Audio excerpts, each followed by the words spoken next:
Assalamualaikum warahmatullahi wabarakatuh. Perkenalkan, nama saya Zidna Soliana Nafisa. Nama saya Indah Purnama. Saya Muhammad Hafizullah Junaidi. Nama saya Merok Tofiani. Kami dari kelas 3 kelompok 4, Ilmu Kealamiahan Dasar. Prodi Pendidikan Bahasa Inggris.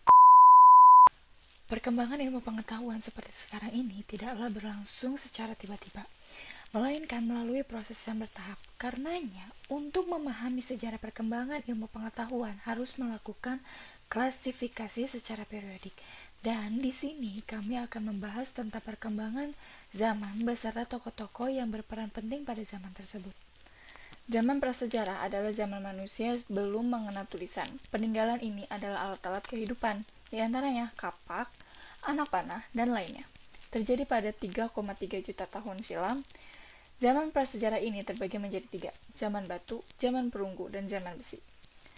Zaman batu adalah masa zaman prasejarah yang luas. Ketika manusia menciptakan alat dari batu, zaman batu juga bisa disebut zaman sebelum manusia mengenal logam sehingga menggunakan batu sebagai bahan utama untuk membuat peralatan. Kayu, tulang, dan bahan lainnya juga digunakan, tetapi batu dibentuk untuk dimanfaatkan sebagai alat pemotong dan senjata. Zaman perunggu adalah periode perkembangan sebuah peradaban yang ditandai dengan penggunaan teknik melebur tembaga dari hasil bumi.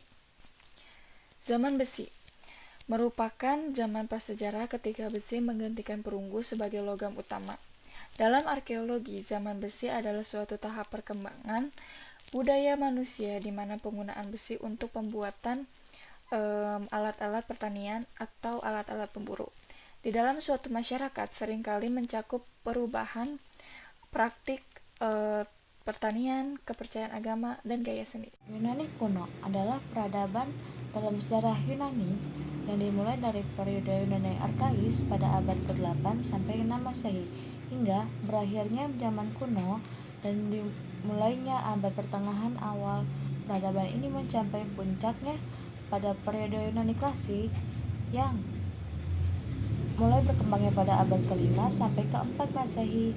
Pada periode klasik ini, Yunani dipimpin oleh negara-negara kota Athena dan berhasil menghalau serangan Kaisar Persia. Masa kemasan Athena berakhir dengan takluknya Athena kepada Sparta dalam Perang Peloponnesus pada tahun 4004 Masehi. Seiring penaklukan oleh Alexander Agung, kebudayaan Yunani kuno yang dikenal dengan peradaban Helenistik berkembangnya mulai dari Asia Tengah sampai ujung barat Laut Tengah. Tokoh-tokoh Yunani kuno. Yang pertama adalah Alexander Agung, yang kedua Socrates, yang ketiga Homer, yang keempat Aristoteles, yang kelima Plato, yang keenam Pericles, yang ketujuh Pythagoras, yang kedelapan Archimedes. Renaissance berasal dari bahasa Latin yaitu renascere yang berarti kelahiran kembali. Yang dimaksud dengan kelahiran kembali adalah kembalinya pengaruh Romawi kuno dan menenggelamkan pengaruh gereja dalam kehidupan sosial masyarakat. Renaissance adalah gerakan budaya yang berkembang dari abad ke-14 sampai abad ke-17. Dimulai di Italia pada akhir abad pertengahan dan kemudian menyebar ke seluruh Eropa. Faktor munculnya Renaissance: bangkitnya keinginan raja-raja untuk memimpin negara tanpa campur tangan gereja. Lalu golongan humanisme yang menggunakan sastra Yunani dan Romawi kuno sebagai fondasi peradaban bangkit dan mempengaruhi masyarakat. Selanjutnya adalah penaklukan Konstantinopel oleh Turki. Yang terakhir ialah sistem pajak feudal memberatkan masyarakat, terkikis seiring waktu dan menjadi faktor paling penting bangkitnya Renaissance. Dampak dari Renaissance, dampak positifnya adalah bertumbuhnya kebebasan, kemerdekaan, dan kemandirian individu, berkembangnya ilmu pengetahuan, teknologi, seni, dan budaya, sehingga membawa perubahan besar pada peradaban Eropa dan dunia. Dampak negatifnya ialah lantaran runtuhnya dominasi gereja melahirkan paham dan pemikiran baru yang berkonotasi buruk serta merendahkan gereja. Yang keempat yaitu zaman modern. Zaman ini dikenal juga sebagai masa rasionalisme yang ditandai dengan berbagai penemuan dalam bidang ilmiah. Perkembangan ilmu pengetahuan pada zaman modern sudah dirintis sejak zaman Renaissance.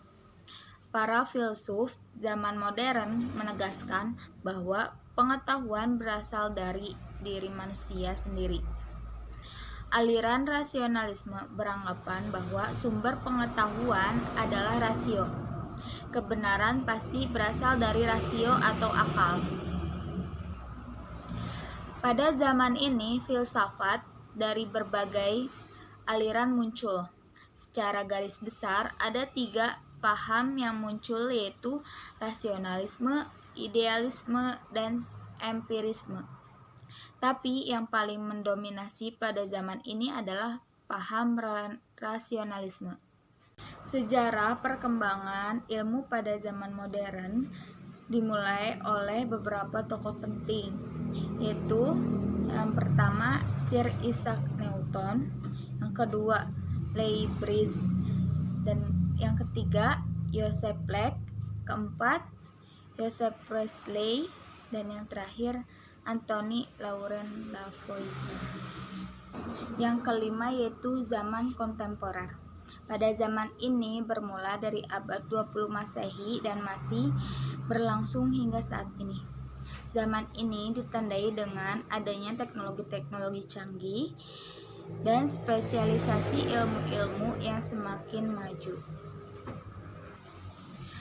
Perkembangan ilmu pada zaman kontemporer ini meliputi hampir seluruh bidang ilmu dan teknologi dan ilmu-ilmu sosial seperti sosiologi, antropologi, psikologi, ekonomi, hukum, dan politik, serta ilmu-ilmu eksakta seperti fisika, kimia, dan biologi, serta aplikasi-aplikasinya di bidang teknologi, rekayasa genetika, informasi, dan komunikasi, dan lain-lainnya. Pada zaman kontemporer ini ada beberapa tokoh filsafat yang berpengaruh pada zaman tersebut.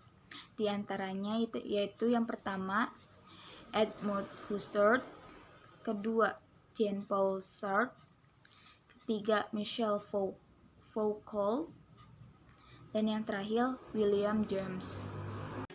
Sekian pembahasan yang dapat kelompok kami sampaikan. Semoga bermanfaat.